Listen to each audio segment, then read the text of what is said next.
Hello there, I'm Eamon. And I'm Isabel. And you're watching the GB News digital stream across the United Kingdom. And around the world. If you're here in the UK, you can also watch us on your TV screen. GB News is Freeview channel 236. On Sky, we're channel 515. 626 on Virgin Media. Just remember, you might need to retune your TV to watch the channel. Yeah, and if you are doing that, find out more about retuning by going to gbnews.uk. Join my show Farage, 7 p.m. till 8 p.m. Monday through Thursday, and there you will get opinion, analysis, debate, and I'll cover stories that nobody else dares to touch. And then for the last 15 minutes, talking pints. We're over a drink. We have a civilized conversation with someone. We very often disagree, but we do it in a grown-up way. Come and join me on Farage.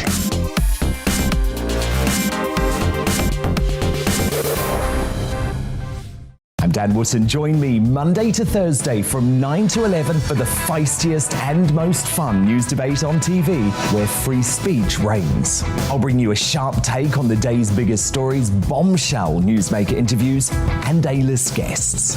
And I guarantee you, no spin, no bias, no censorship, and no reason to go to bed. That's Dan Wootton tonight, Monday to Thursdays from 9 on GB News. Hello there, I'm Eamon Holmes. And I'm Isabel Webster. And we hope you can join us for Breakfast with Eamon. And Isabel. You make me laugh out loud, belly laugh. Is that important first thing in the morning? Yeah, absolutely. And there's me trying to be deadly serious. News is a serious business. Yeah, I have to rein you in sometimes. Well, it doesn't stop us laughing at it. It doesn't stop us having an opinion on what's going on. Yeah. And it certainly will not stop us reflecting what you think. Weekdays from 6 to 9:30 on GB News.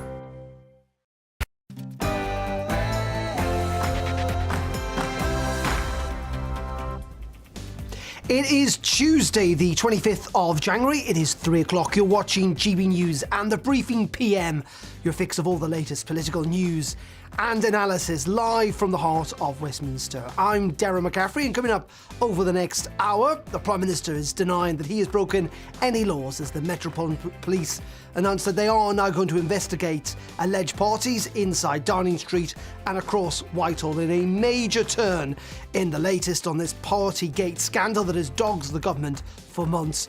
The police now asking questions that went on, but it may well delay the release of Sue Gray's report. That senior civil servant. We'll be getting all the latest political reaction from Westminster.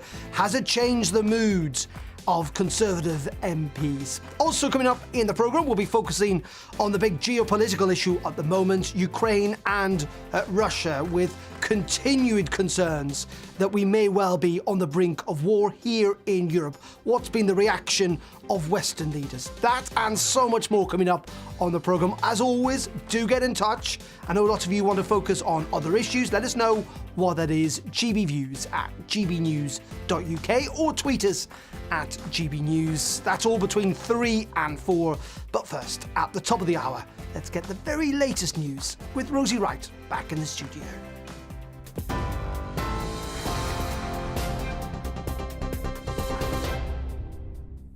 Thank you, Darren. It's coming up to 2 minutes past 3. Let's get you up to date here on GB News. The Prime Minister has warned if Russia invades Ukraine, the bloodshed will be comparable to the first war in Chechnya or Bosnia. Russia has amassed around 100,000 troops on the border with Ukraine, raising fears of an imminent attack.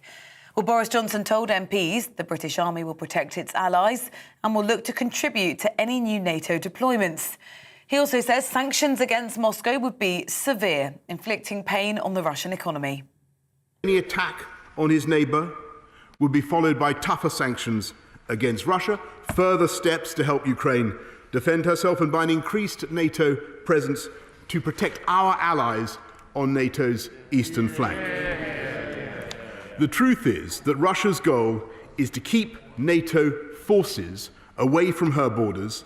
If that is Russia's goal, then invading Ukraine could scarcely be more counterproductive.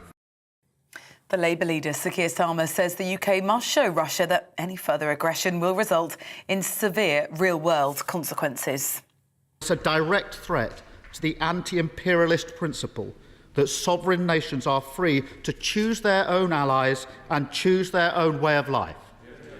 That is why it is crucial that we in this House are united in opposing Russian aggression. Now, ahead of his statement on Ukraine, Boris Johnson told the Commons that he welcomes the police investigation into alleged parties at Downing Street during lockdown.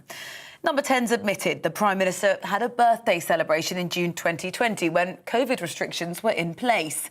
Well, earlier, the Met Police Commissioner, Dame Cressida Dick, confirmed a number of events are being looked at after officers were given information from the Sue Gray inquiry.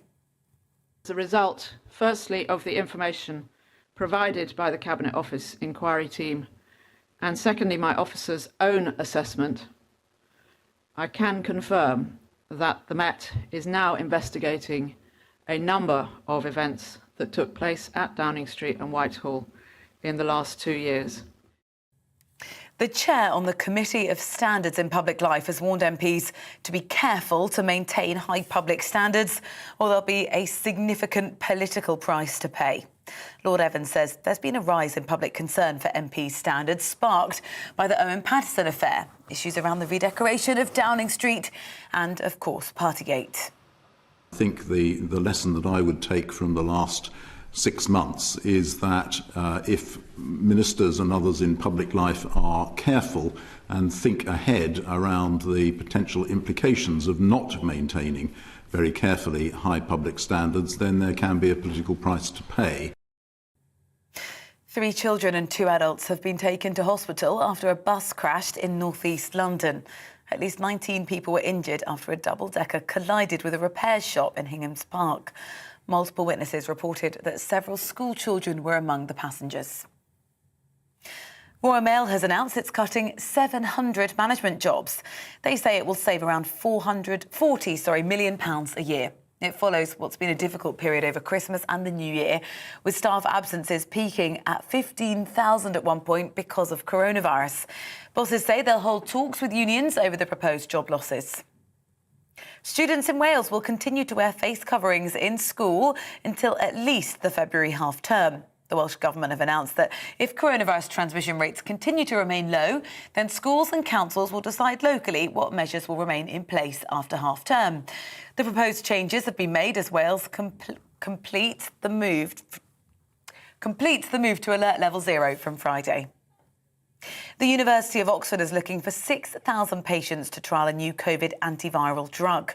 Officials say it will help alleviate symptoms and prevent serious illness. Adults over the age of 50 and those with underlying health problems are being urged to come forward. You are now up to date here on GB News. I'll bring you more as it happens. Now let's head back to Westminster for the briefing with Darren.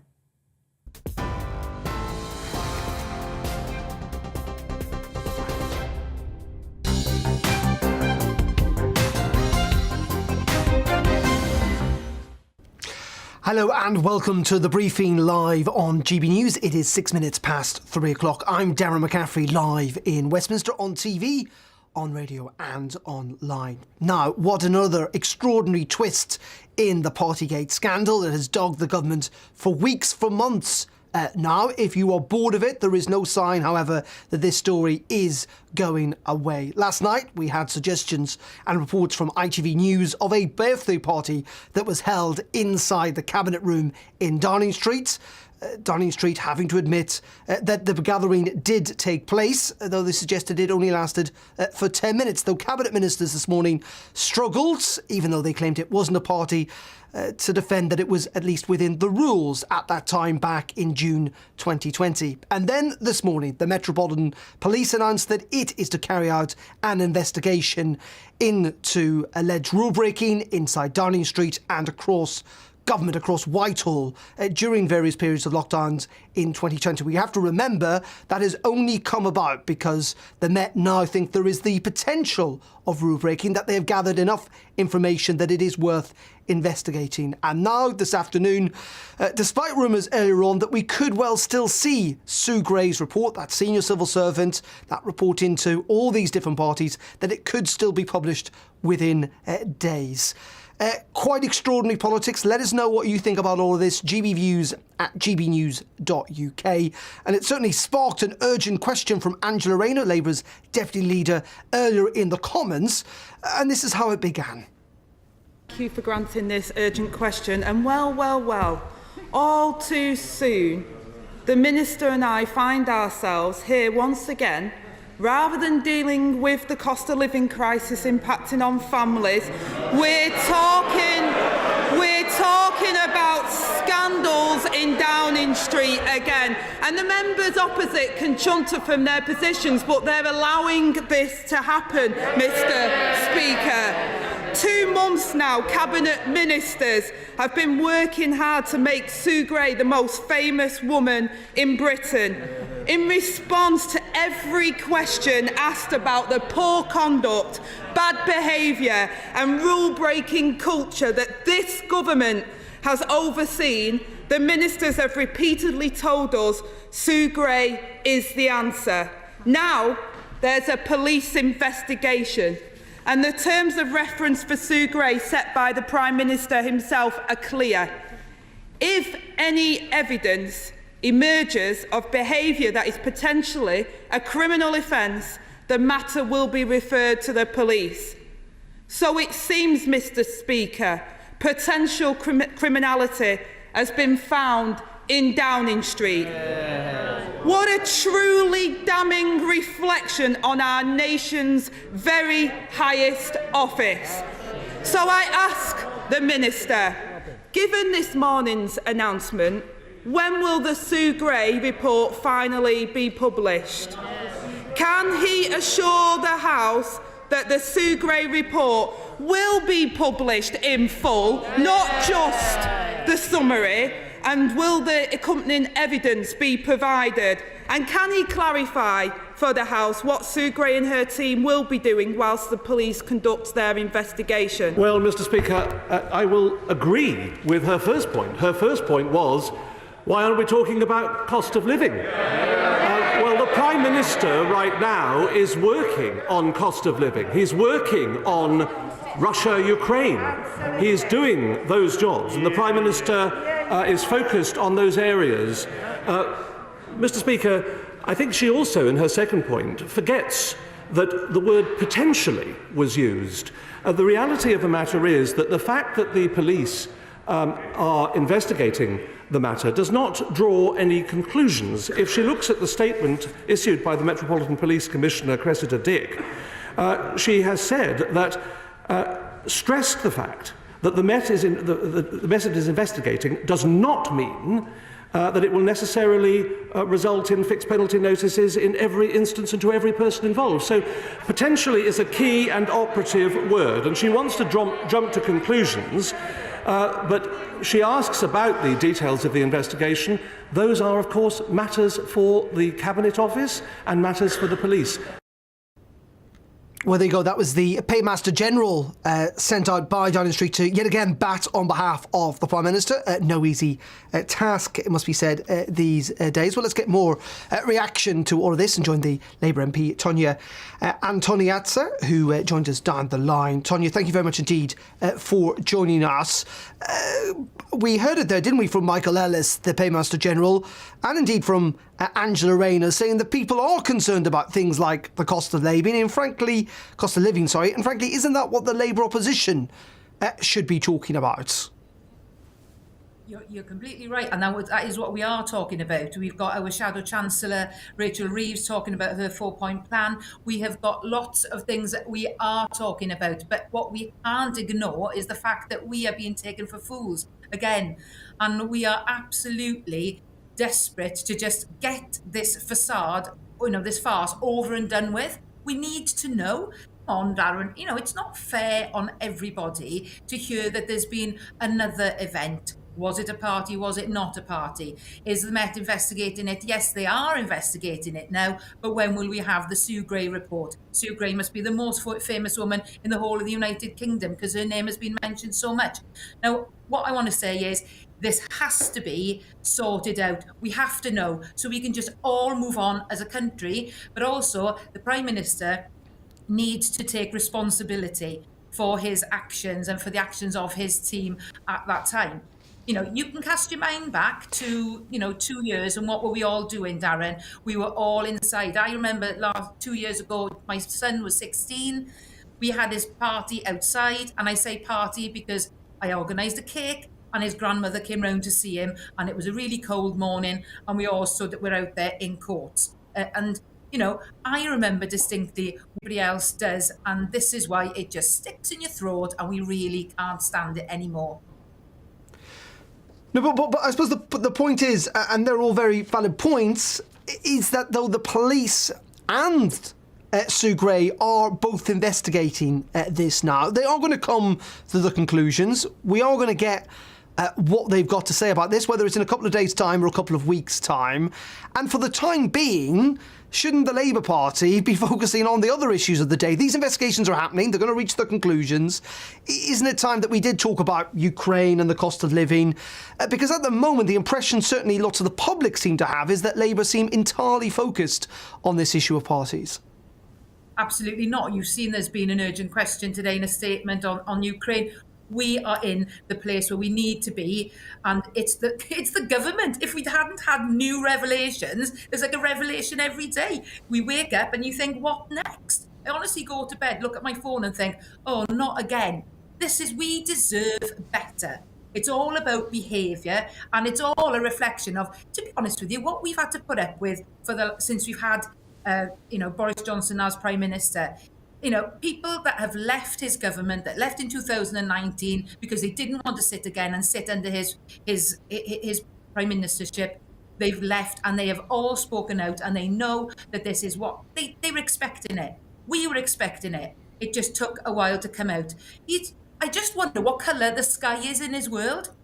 He just doesn't relate to people on the ground. And this is what is so disappointing about the situation that we're in. We have got other things to be talking about. We need to be. So can he just be transparent with the whole of the nation and just say what exactly was going on? No more revelations. Put his cards on the table and stand down, because that is what we need him to do now. Well, interestingly, it's been reported now this afternoon that we are likely to see Sue Gray's report potentially within days after the Metropolitan Police made it clear that they do not have any objection to Sue Gray's report being published while they carry out their investigation at the same time. So it's a pretty evolving situation this afternoon, but it now does seem that we may well see that report this week.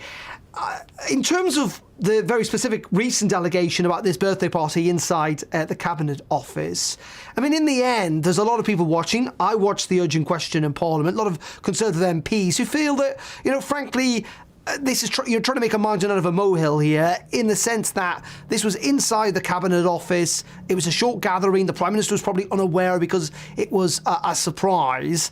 It doesn't, under most people's definition, or lots of people's definition, constitute a party if someone just gives you a cake at work.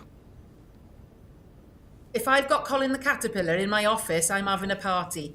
And all I can say to you is that this is repeated behaviour. We see this all the time. It's continuous. And like I've said, it's a pattern. And it's disrespectful, and it doesn't give us anybody in this country have any faith in a man that can't tell the truth. You can argue about what is a party and what isn't a party. There was cake, there were guests. The cabinet wasn't all round the table. There were other people there, like his decorator. We cannot stand by and just give him carte blanche like he has done all his life, get away with everything he said. Can we just hold the Prime Minister to account? That's what we're doing. He needs to take responsibility. He needs to stand down. And I'm sorry, but we've just had enough. The public have had enough. You're right. And the ministers and the government, MPs are there standing up and they're saying, yes, we've had enough. Let's move on. We have had enough. That's why it needs to be sorted. No more revelations. Let's get it out in the open. Let's get the Sue Gray report out, which is great if that's going to come out in the next couple of days. And he needs to be held to account, and he needs to stand down, because the reputation of this country is of utmost importance to all members of Parliament, and he is an absolute disgrace, and we are a laughing stock. OK, OK, Tonya, appreciate your time and your thoughts. That's Tonya Antoniatia, who is the Labour MP for Gower. Join us online. Thank you very much indeed for your time on GB News this afternoon. Lots of people getting in touch. GB Views at gbnews.uk. Stephen says, this now stinks of a concerted effort by everyone who dislikes Boris Johnson and the government and Brexit to bring the cabinet to its knees. He says it includes the Labour Party, Ed Davey, the SNP, Dominic Cummings and all prominent Remainers in high office. Michael says, investigation ? Johnson putting up a smokescreen again. There's no way he will be found guilty. He is a disgrace. Stuart says, I find it amazing that the likes of Labour and the SNP are more than happy to send British troops to fight and defend the Ukraine, but they continue to push the woke left-wing weak policies. I'm not entirely sure troops are being sent to defend Ukraine, more to help out the Ukrainian forces, but do always get in touch at gbviews at gbnews.uk. Keen for a wide range of views here on The Briefing. OK, it is 18 minutes past 3 o'clock. We're going to pause there. Coming up, we are going to be focusing on the build-up to war between Russia and Ukraine. Quite extraordinary when you think about it. In 2022, we're talking about a war on European soil, potentially involving Russia and Ukraine. We'll be looking at what the British government is doing about that in just a couple of minutes. But first, let's bring you up to date with all the latest weather on this Tuesday afternoon. Hello again. There is some sunshine in one or two spots, most notably eastern Scotland, but for most places it's another cloudy day and it's windy and damp in the far north because of these weather fronts which are just brushing the north of Scotland as they pass through. Some more active weather fronts are expected over the next few days coming in from the northwest of the UK, but high pressure remains close to the south, hence the largely settled but generally grey look to things for the rest of the day. You can see some cloud breaks overnight though for northeast and east Scotland, into eastern England increasingly, as well as parts of the Midlands. Now where we get those cloud breaks, we'll see a touch of frost, we'll see some fog patches forming, but for many it's, well, cloudy skies and as a result frost and fog free. We keep a breeze in the far north, some showers for the likes of Shetland, but otherwise for the vast majority it's another generally dry but grey start to the day. Any fog patches lifting, and then I think for England and Wales a brighter day in store compared to today, because there'll be more breaks in the cloud, and even where we get the cloud it will be a little higher. As a result, temperatures a little higher as well, so 8s and 9s in the south compared to the mid-single figures that we've seen through today. But for Scotland and Northern Ireland, it turns unsettled. Wet and windy weather arriving, gales for the far north, 50 to 60 mile-per-hour wind gusts for exposed parts of northern Scotland. And this area of rain pushes south during Wednesday night into Northern Ireland, southern Scotland, and then eventually the rain peters out as it moves into Wales and the Midlands, but we'll keep lots of cloud across the country, so a mostly milder start to things on Thursday, but again a cloudy start, more of a breeze for many as well, and the cloud and rain in the south continuing until around lunchtime. The rain though tending to be light and on and off, mostly it'll affect western areas. Brighter skies follow from the north with a few showers, and those showers will be falling as snow over the Scottish mountains. But Thursday on the whole is looking like a brighter day.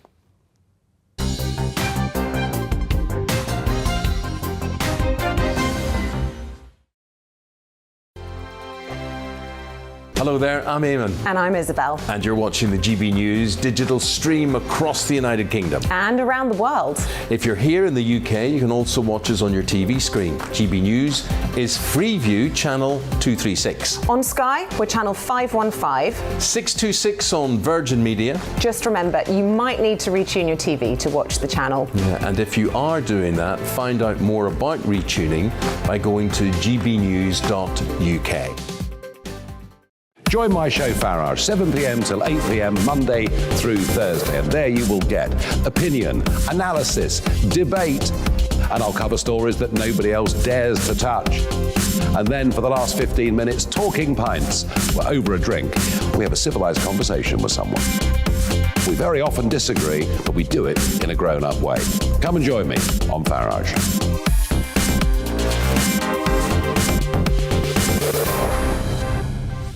I'm Dan Wootton. Join me Monday to Thursday from 9 to 11 for the feistiest and most fun news debate on TV, where free speech reigns. I'll bring you a sharp take on the day's biggest stories, bombshell newsmaker interviews, and A-list guests.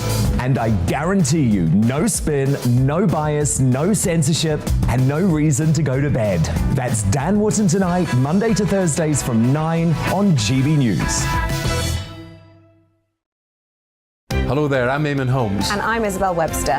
And we hope you can join us for Breakfast with Eamon and Isabel. You make me laugh out loud, belly laugh. Is that important first thing in the morning? Yeah, absolutely. And there's me trying to be deadly serious. News is a serious business. Yeah, I have to rein you in sometimes. Well, it doesn't stop us laughing at it. It doesn't stop us having an opinion on what's going on. Yeah. And it certainly will not stop us reflecting what you think. Weekdays from 6 to 9:30 on GB News. My name is Andrew Doyle. Join me every Sunday evening at 7 p.m. for Free Speech Nation. This is a show where we address current affairs and news stories of the week with the help of two wonderful comedian panellists. I brought in comics because I want to give it a lighter edge, and also they work for less. See you there.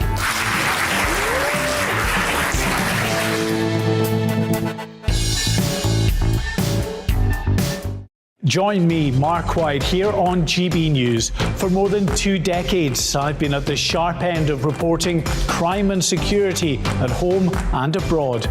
From the scourge of terrorism to the fight against violent crime and the deepening small boats crisis in the Channel, they're issues you rightly care about, and so do I. As GB News Home and Security Editor, my focus will be on the stories that matter to you.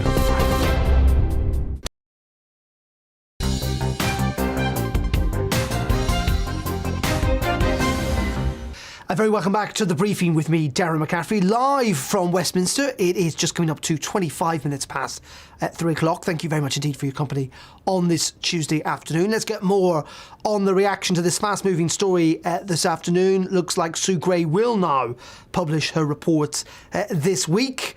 Despite that police investigation after the Met made it clear that they have no objections to her report being published in full. It means that decision times potentially for Conservative MPs has got a hell of a lot closer. Will they back or dump the Prime Minister? Well, join us now to talk about all this is former Conservative advisor Alex Dean. Alex, very good afternoon to you. We had further revelations, didn't we, last night? A big dispute about whether it was a party or not. But what was your sense of where we're at today in terms of the mood within the Conservative Party? There's a lot of support rallying behind the Prime Minister, I think, and in part, I thought the interview you just did with Tonia Antoniazza was really revealing. And you asked her, I wrote it down, you asked her, is a cake at work a party? And she said yes. I think most of us would say no. And it's this attempt to beat something up into something more than it is, something disproportionate, that I think means that people who were hitherto quite critical of the Prime Minister, there was a lot of criticism on the backbenches, I think, in the Tory party. There's a lot of people rowing in behind the PM now. I thought also what was telling was that Antoniazza said this to you. She said, he always gets away with things in life. That's what I thought was really telling. This is our chance to stick it to the toff, is what came through that interview for me. Not the behaviour in Number 10 that they're after, it's the man that they're after and what he stands for. And that, I think, is meaning more people are rallying behind the PM. In saying that, Alex, while people might disagree on what constitutes a party, I don't think anyone, I think even Grant Shapps, when he was on the morning round this morning, could explain away that this is, wasn't it, it broke the rules, essentially, at this gathering. There's no way you could define it under it was necessary for work. And in the end, isn't the concern is that might not be the only case, that when Sue Gray reports, potentially in the next couple of days, when she lays out the scale of what's gone on in Number 10, that might weigh heavily on many Conservatives? Well, it might or it might not, depending on what the conclusions, A, of Sue Gray's investigation and B, of what the Metropolitan Police's investigation would be. That's the problem with this, and it's the problem with the position taken, for example, by Labour's Deputy Leader, Angela Rayner. We just saw in a clip that you had before the break just now, Angela Rayner's urgent question.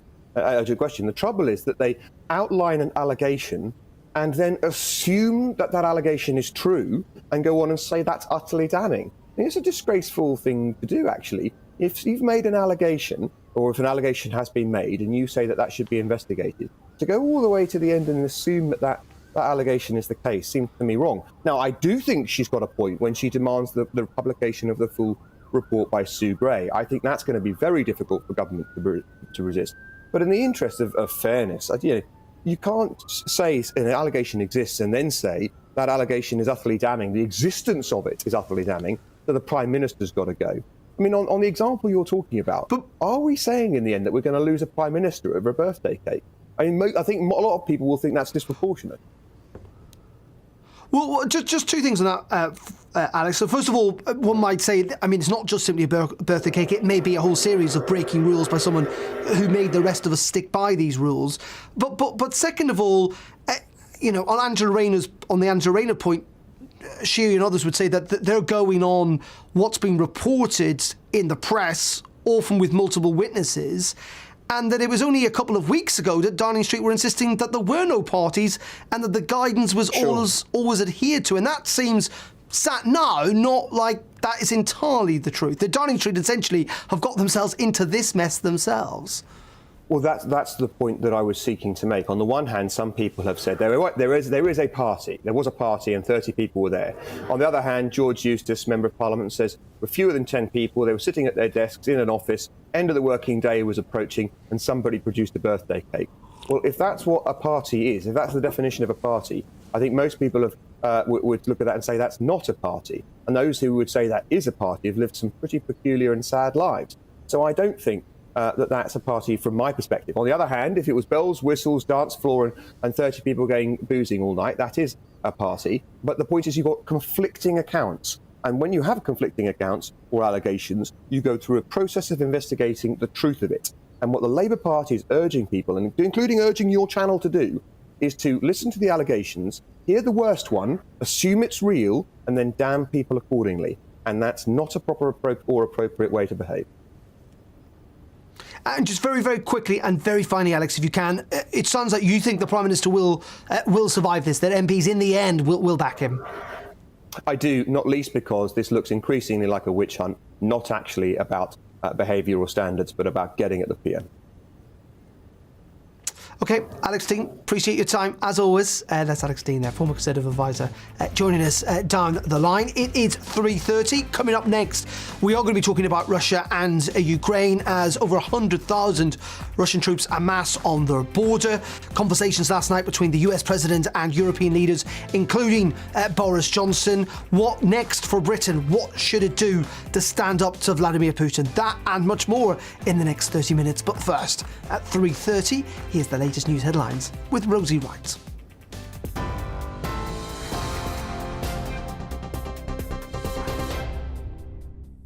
Thanks, Darren. At 3:30, let's get you up to date.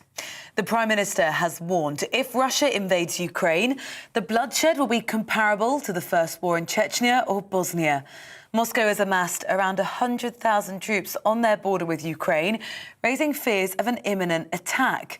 Boris Johnson told MPs the British Army will work to protect its allies and sanctions against Russia will be severe. Well, the Prime Minister's also told the Commons he welcomes the police investigation into alleged parties at Downing Street during lockdown.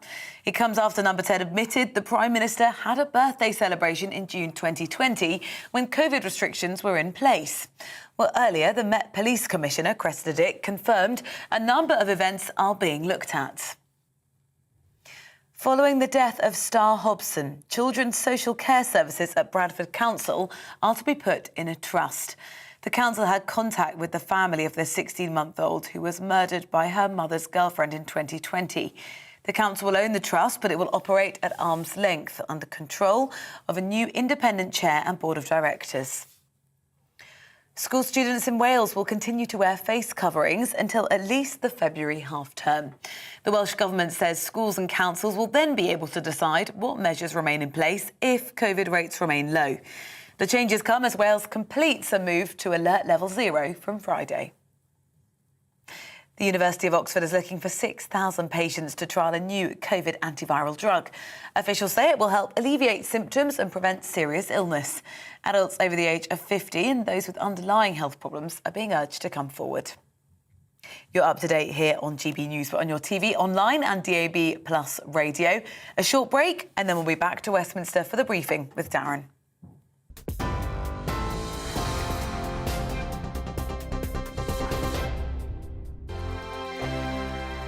Hello there, I'm Eamon. And I'm Isabel. And you're watching the GB News digital stream across the United Kingdom. And around the world. If you're here in the UK, you can also watch us on your TV screen. GB News is Freeview Channel 236. On Sky, we're Channel 515. 626 on Virgin Media. Just remember, you might need to retune your TV to watch the channel. Yeah, and if you are doing that, find out more about retuning by going to gbnews.uk.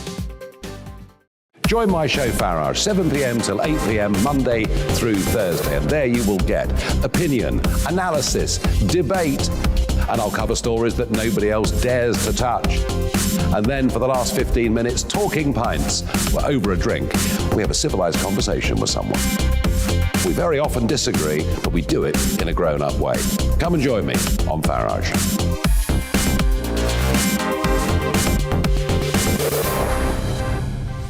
I'm Dan Wootton. Join me Monday to Thursday from 9 to 11 for the feistiest and most fun news debate on TV, where free speech reigns. I'll bring you a sharp take on the day's biggest stories, bombshell newsmaker interviews, and A-list guests. And I guarantee you, no spin, no bias, no censorship, and no reason to go to bed. That's Dan Wootton tonight, Monday to Thursdays from 9 on GB News. Hello there, I'm Eamon Holmes. And I'm Isabel Webster. And we hope you can join us for Breakfast with Eamon. And Isabel. You make me laugh out loud, belly laugh. Is that important first thing in the morning? Yeah, absolutely. And there's me trying to be deadly serious. News is a serious business. Yeah, I have to rein you in sometimes. Well, it doesn't stop us laughing at it. It doesn't stop us having an opinion on what's going on. Yeah. And it certainly will not stop us reflecting what you think. Weekdays from 6 to 9:30 on GB News.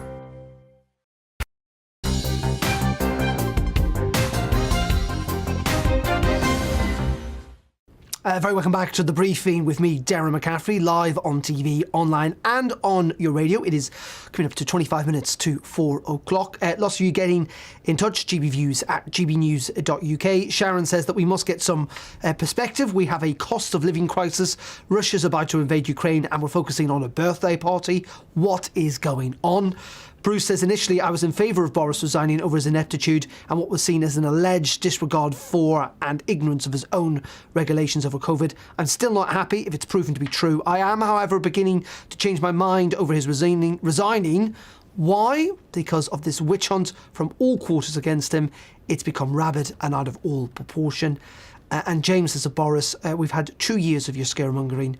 Don't start warmongering now. And we are going to come on to the issue of Russia and Ukraine a little later in the programme. But first, this latest development in the scandal that's dogged the Prime Minister and the government over the last couple of weeks came this morning when the police announced that they're going to now investigate these alleged parties inside Downing Street and indeed across Whitehall. We know that the police have spoken to Sue Gray. Now they're going to carry out their own investigations. This is what Cressida Dick, who is the head of the Metropolitan Police, had to say a little bit earlier on. We have a long-established and effective working relationship with the Cabinet Office, who have an investigative capability. And as you well know, they have been carrying out an investigation over the last few weeks. And what I can tell you this morning is that as a result, firstly, of the information provided by the Cabinet Office inquiry team, and secondly, my officer's own assessment, I can confirm that the Met is now investigating a number of events that took place at Downing Street and Whitehall in the last 2 years in relation to potential breaches of COVID-19 regulations. My officers have assessed several other events that appear to have taken place at Downing Street and Whitehall, On the available information, these other events are assessed as not reaching the threshold for criminal investigation. Throughout the pandemic, the Met has sought to take, as I have said, a proportionate approach. I should stress that the fact that we are now investigating does not, of course, mean that fixed penalty notices will necessarily be issued in every instance and to every person involved.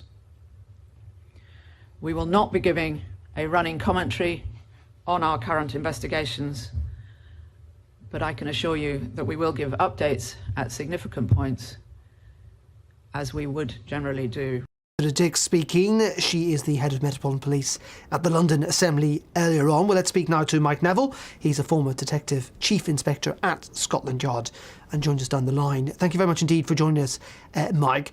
Just give us a sense of why this may well have come about. Cressida Dick there seemed to suggest it was from some of the reports of her own officers and indeed what Sue Gray has gathered. Is there a threshold, if you like, to be met in order for the police to investigate this? Because up until now they have argued that they wouldn't retrospectively look back at things that had happened nearly 2 years ago.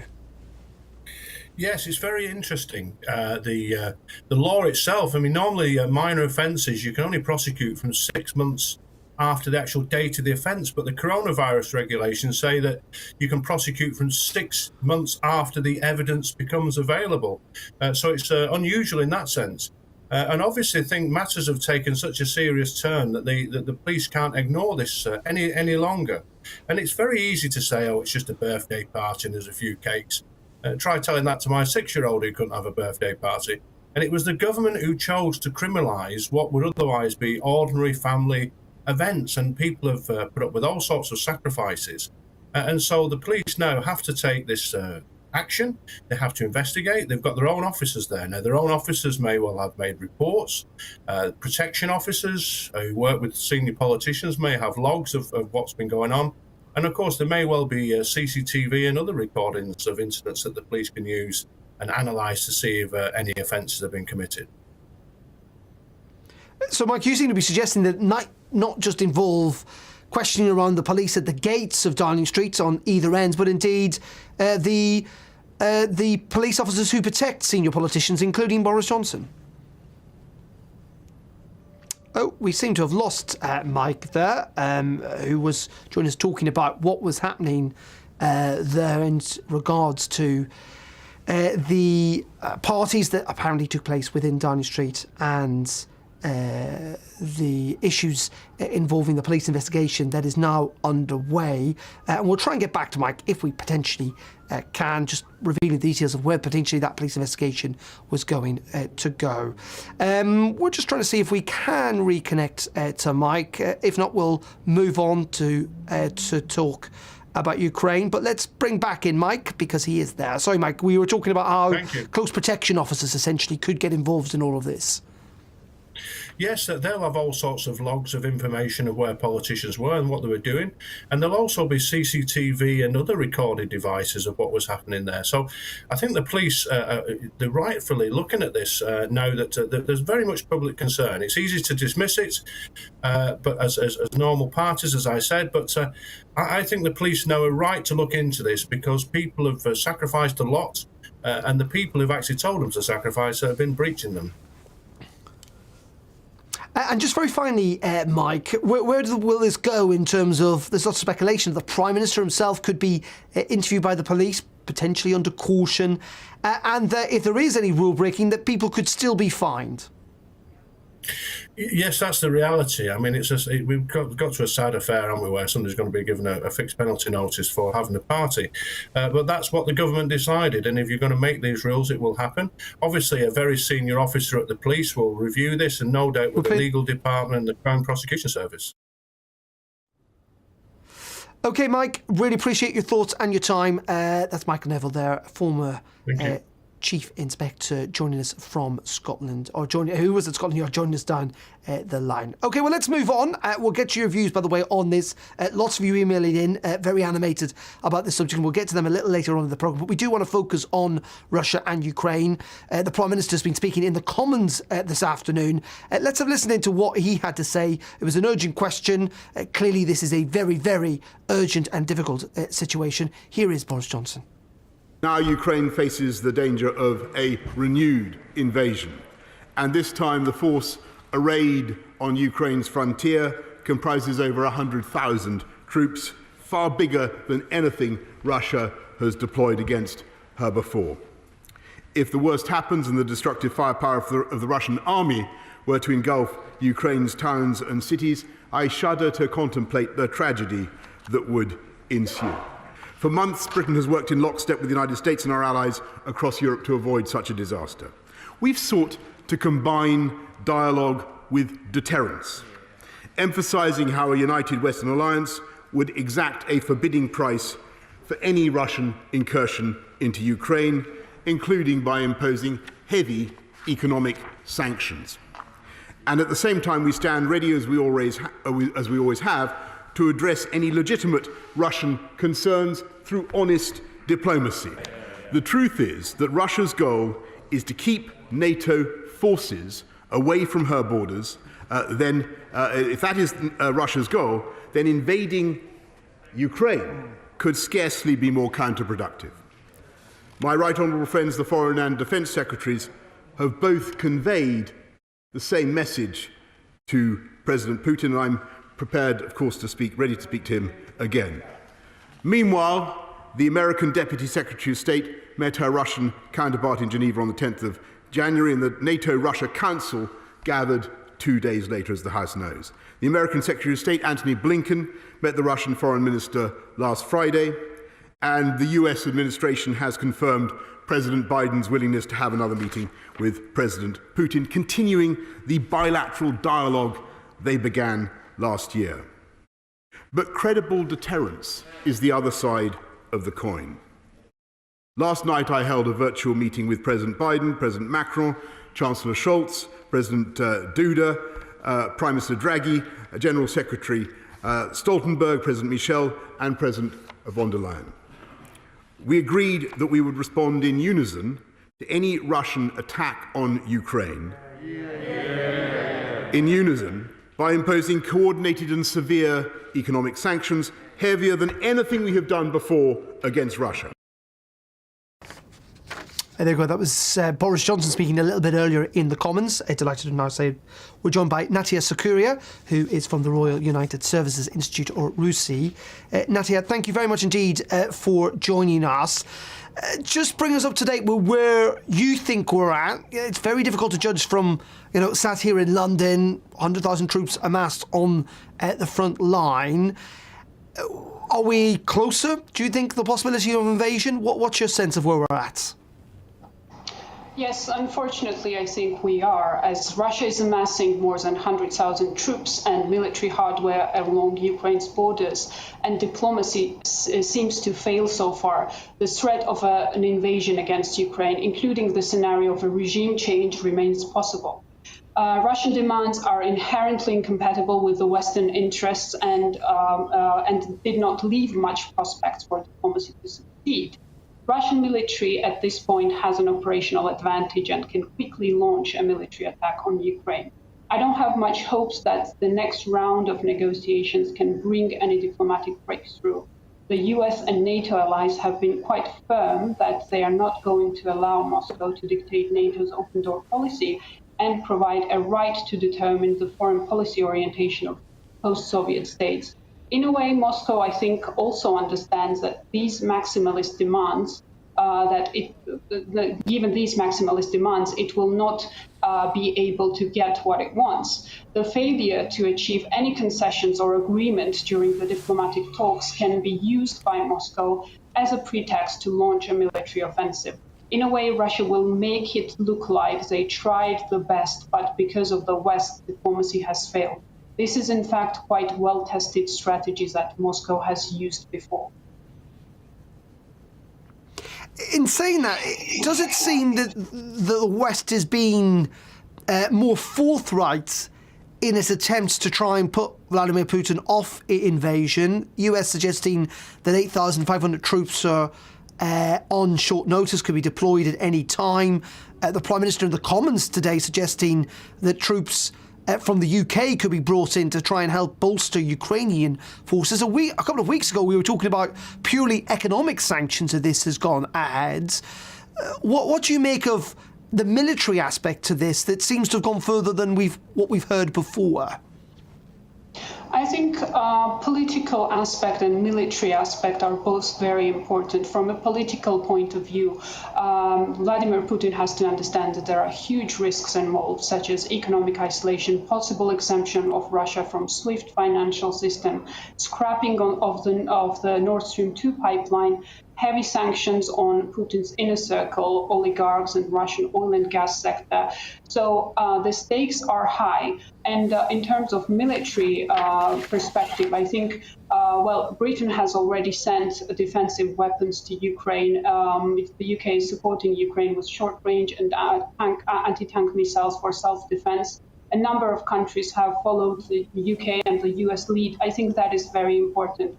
And this is, of course, we have to understand that this is not enough to fully deter Russia, but the most important thing is to increase the costs and to make sure that engaging in a military offensive for Russia would be very, very costly.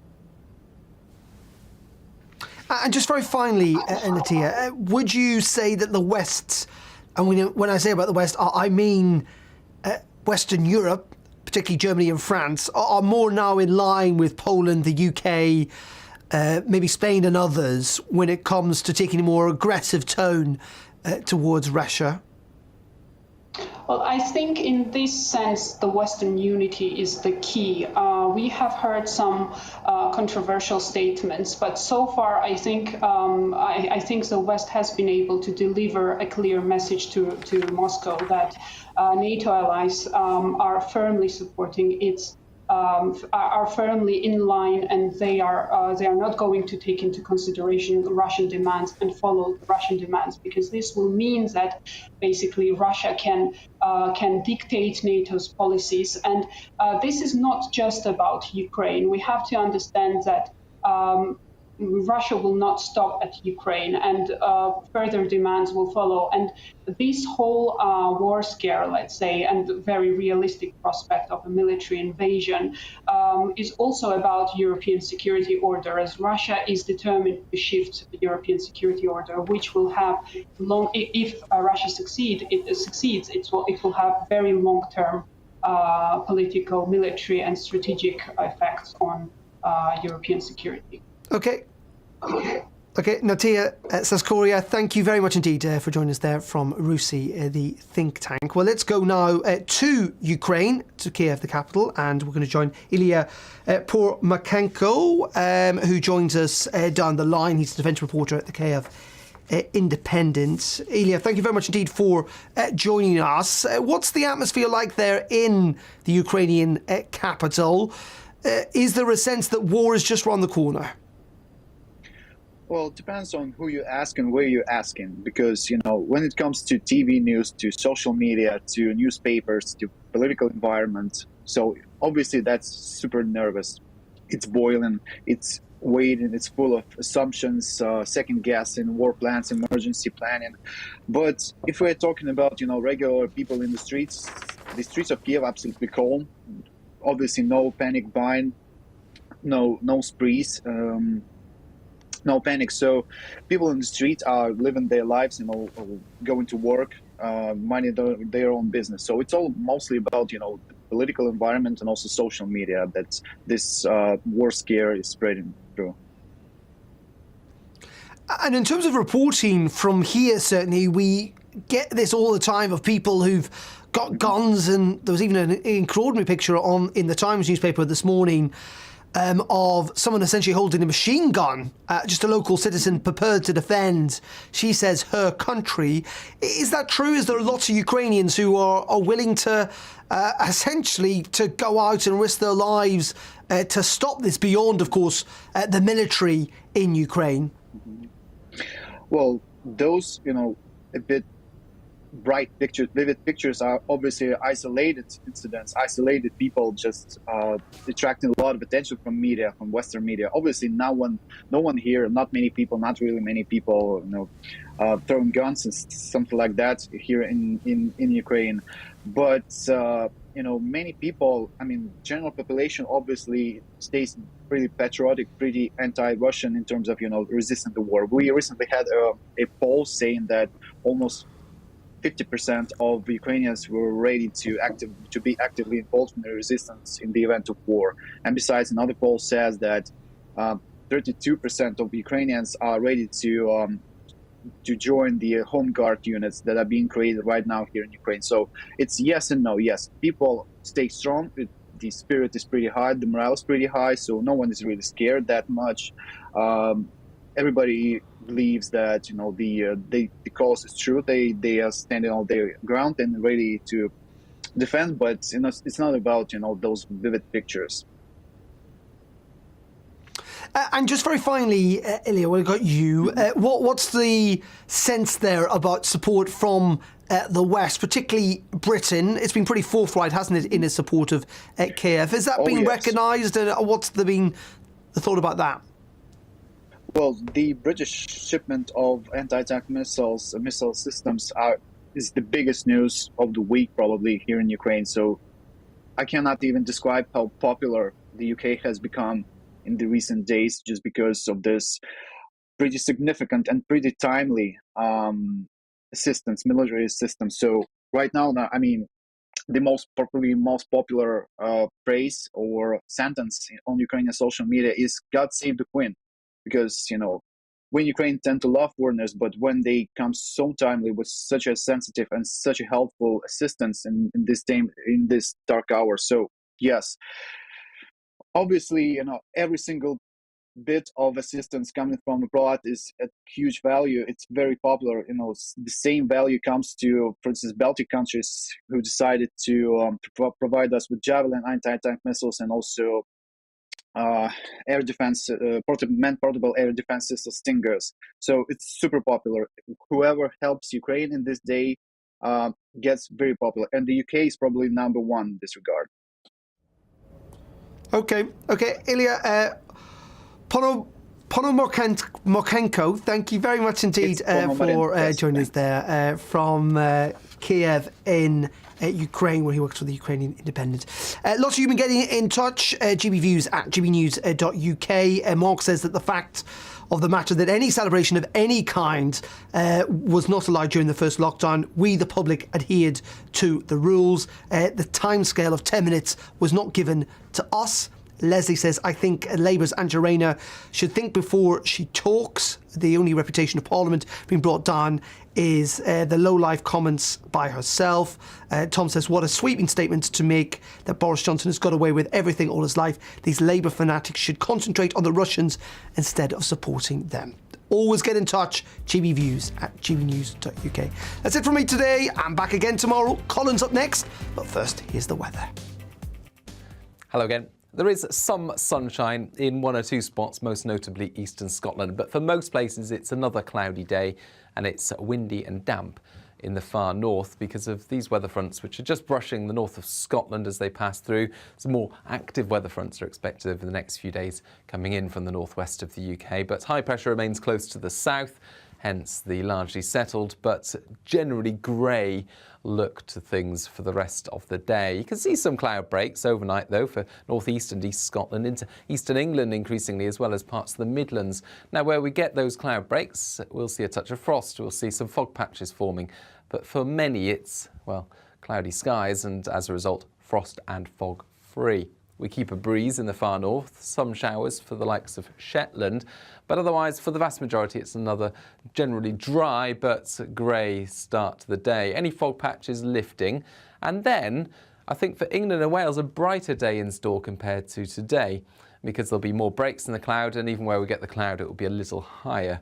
As a result, temperatures a little higher as well, so 8s and 9s in the south compared to the mid-single figures that we've seen through today. But for Scotland and Northern Ireland, it turns unsettled. Wet and windy weather arriving, gales for the far north, 50 to 60 mile-per-hour wind gusts for exposed parts of northern Scotland. And this area of rain pushes south during Wednesday night into Northern Ireland.